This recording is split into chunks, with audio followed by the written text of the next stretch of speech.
My dear family, we are witness to something so special.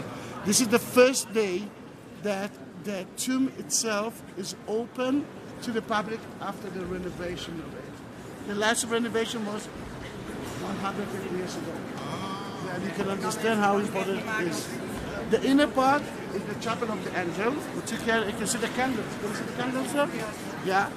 And the other part of it is the tomb itself. The line is very long because it's of two reasons. People were waiting to see it. Second, it's Easter time. One thing that I didn't mention is that I don't like the name, the Church of the Holy Sepulchre, the Church of the Holy Tomb. Why I don't like it? Because the story is not about the tomb, it's story about the resurrection. And the Greek Orthodox call it the Resurrection Church. Then for just 1 minute, I'm going to make a tour around the... Okay. Then, again, it's such an amazing thing to see, not only for them, mainly for me,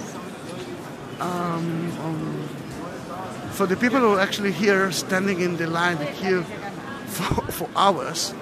It's obvious they're here to see it.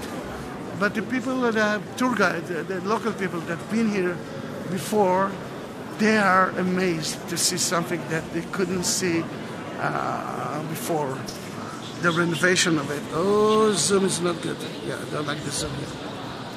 And I'm making a run tour until they won't let me do that, just to show you every angle of it.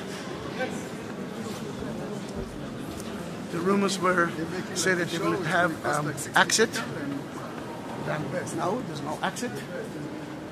That thing stayed like that, which is a little bit pity.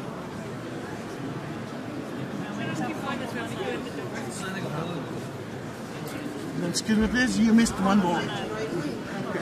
אבל אני קצת חשקן. אבל חדש, לראות את זה מרגש.